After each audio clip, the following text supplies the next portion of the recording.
Primeiro livro dos Reis, capítulo 9. Deus aparece outra vez a Salomão.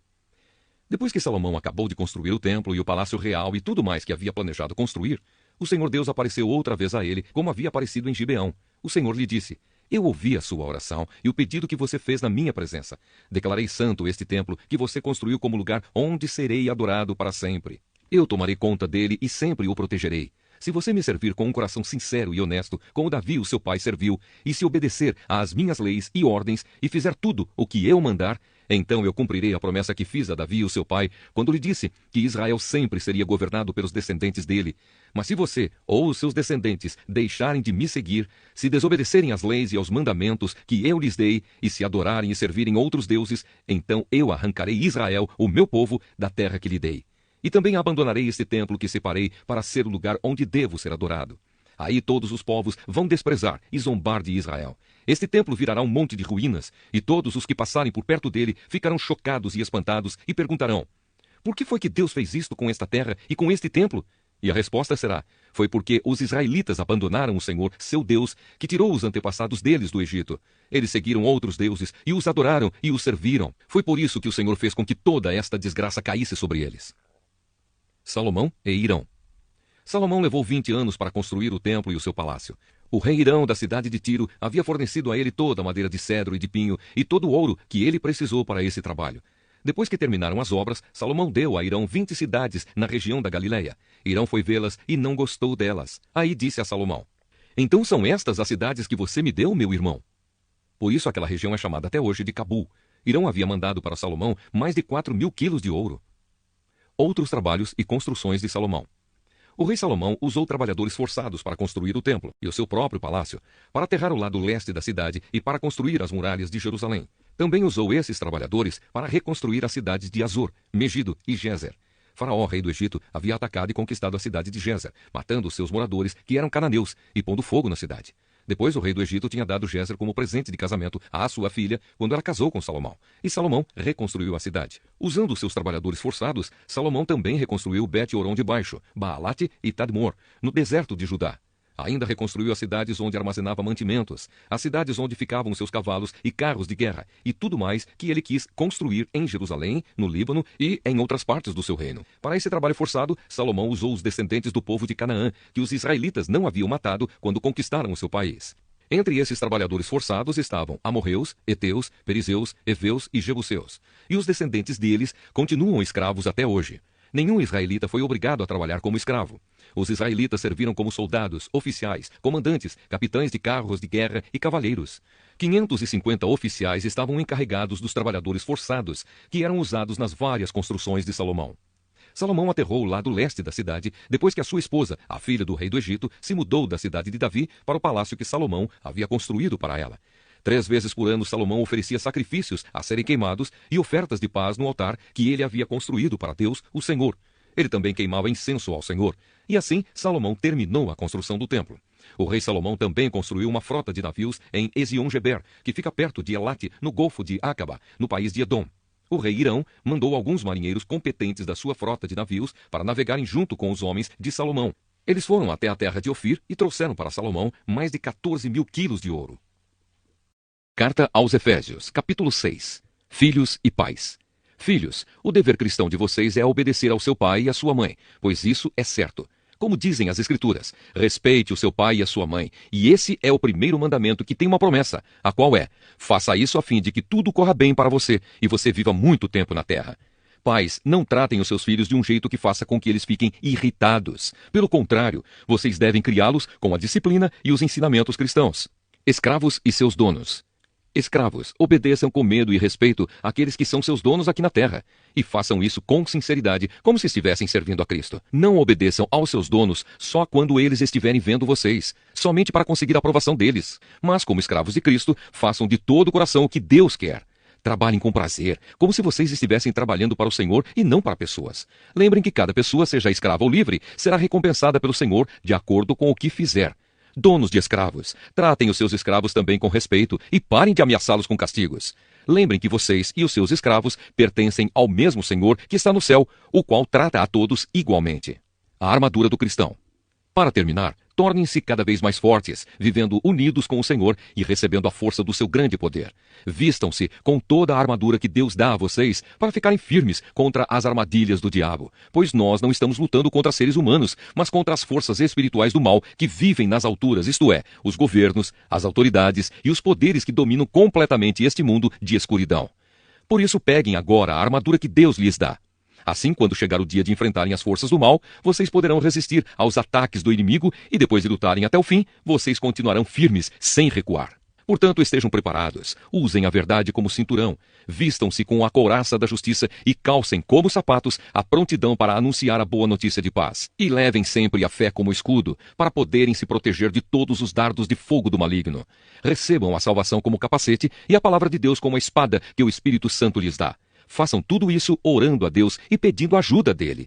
Orem sempre, guiados pelo Espírito de Deus. Fiquem alertas. Não desanimem e orem sempre por todo o povo de Deus. E orem também por mim, a fim de que Deus me dê a mensagem certa para que quando eu falar, fale com coragem e torne conhecido o segredo do Evangelho. Eu sou o embaixador a serviço desse Evangelho, embora esteja agora na cadeia. Portanto, orem para que eu seja corajoso e anuncie o Evangelho como devo anunciar. Saudações finais. Tíquico, nosso querido irmão e fiel servo no trabalho do Senhor, lhes dará todas as notícias a meu respeito, para que vocês possam saber como estou passando. Eu o estou enviando a vocês para que ele conte como todos nós aqui estamos passando, a fim de que vocês fiquem animados com as informações que ele vai dar. Bênção. Que Deus, o Pai e o Senhor Jesus Cristo deem a todos os irmãos paz e amor, com fé, e que a graça de Deus esteja com todos os que amam o nosso Senhor Jesus Cristo com um amor que não tem fim. Ezequiel capítulo 39. A derrota de Gog. O Senhor Deus disse: Homem mortal, profetize contra Gog, o principal governador das nações de Meseque e Tubal, e diga-lhe que estou contra ele. Eu o farei virar para outra direção e o guiarei do norte distante até que chegue às montanhas de Israel. Aí arrancarei o arco da mão esquerda dele e as flechas da mão direita. Gog e o seu exército e as nações que estão do lado dele cairão mortos nas montanhas de Israel. E eu deixarei que os seus corpos sejam comidos por todas as aves e animais ferozes. Eles cairão mortos em campo aberto. Sou eu, o Senhor Deus, quem está falando. Começarei um incêndio na terra de Magog e no litoral, onde o povo vive seguro e todos ficarão sabendo que eu sou o Senhor. Farei com que o meu povo de Israel conheça o meu santo nome e nunca mais deixarei que o meu nome seja profanado. Então as nações ficarão sabendo que eu, o Senhor, sou o Deus santo de Israel. O Senhor Deus disse: O dia do qual eu falei vai chegar mesmo.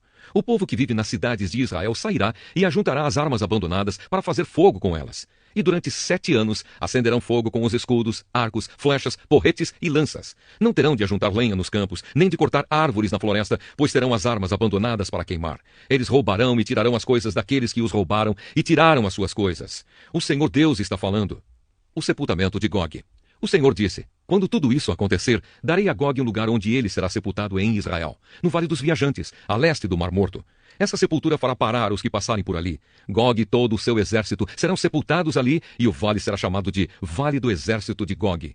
Os israelitas levarão 7 meses para sepultar todos os mortos e purificar de novo a terra.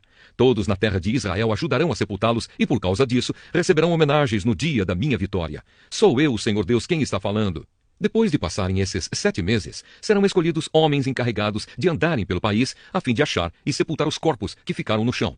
Assim eles deixarão a terra pura, andarão pelo país e toda vez que encontrarem um osso humano, porão um sinal ao lado até que os coveiros cheguem e sepultem o osso no vale do exército de Gog. Haverá ali perto uma cidade que terá o nome desse exército, e assim a terra ficará pura de novo. O Senhor Deus me disse o seguinte: Homem mortal, chame todas as aves e animais para que venham de toda parte e comam o sacrifício que estou preparando para eles. Será uma grande festa nas montanhas de Israel, onde as aves e os animais poderão comer carne e beber sangue. Eles comerão a carne dos soldados e beberão o sangue dos governadores da terra. Todos esses governadores serão mortos como se fossem carneiros, carneirinhos, bodes ou bois gordos. Quando eu matar essa gente, como se fossem sacrifícios, as aves e os animais comerão gordura até não quererem mais, e beberão sangue até ficarem bêbados. Sentados à minha mesa, eles comerão à vontade a carne dos cavalos e dos seus cavaleiros, dos soldados e dos guerreiros. Eu, o Senhor Deus, estou falando. Um novo começo para Israel. O Senhor disse: Eu vou deixar que as nações vejam a minha glória e mostrarei como uso meu poder para realizar os meus atos de justiça. Daquele dia em diante, os israelitas ficarão sabendo que eu sou o Senhor, seu Deus. E as nações ficarão sabendo que os israelitas foram levados presos para fora do seu país por causa dos pecados que cometeram contra mim. Eu me afastei deles e deixei que os seus inimigos os derrotassem e os matassem na guerra. Eu os trarei de acordo com o que as suas ações nojentas e as suas maldades mereciam e me afastei deles. O Senhor Deus disse: Agora terei misericórdia dos descendentes de Jacó, que são o povo de Israel, e farei com que prosperem de novo. E protegerei o meu santo nome. Quando estiverem outra vez vivendo em segurança na sua própria terra, sem ninguém para ameaçá-los, aí serão capazes de esquecer a desgraça em que caíram por terem me traído. Para mostrar a muitas nações que eu sou santo, eu os trarei de volta de todos os países onde os seus inimigos vivem. Então o meu povo ficará sabendo que eu sou o Senhor, seu Deus, pois os levei presos para fora do seu país e agora os ajuntei e trouxe de volta, sem deixar nenhum deles longe da sua própria terra. Derramarei o meu espírito sobre o povo de Israel e nunca mais me afastarei deles. Eu, o Senhor Deus, falei. Salmo 90, quarto livro, Deus e os seres humanos. Oração de Moisés, homem de Deus.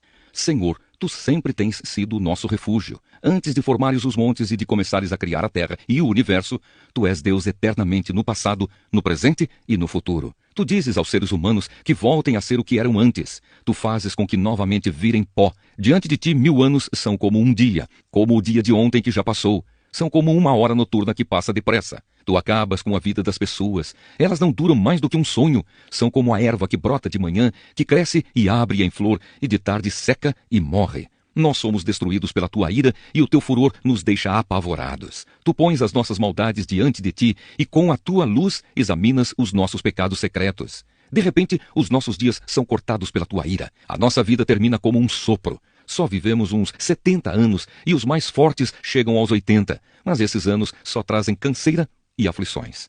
A vida passa logo e nós desaparecemos. Quem já sentiu o grande poder da tua ira? Quem conhece o medo que o teu furor produz? Faze com que saibamos como são poucos os dias da nossa vida para que tenhamos um coração sábio.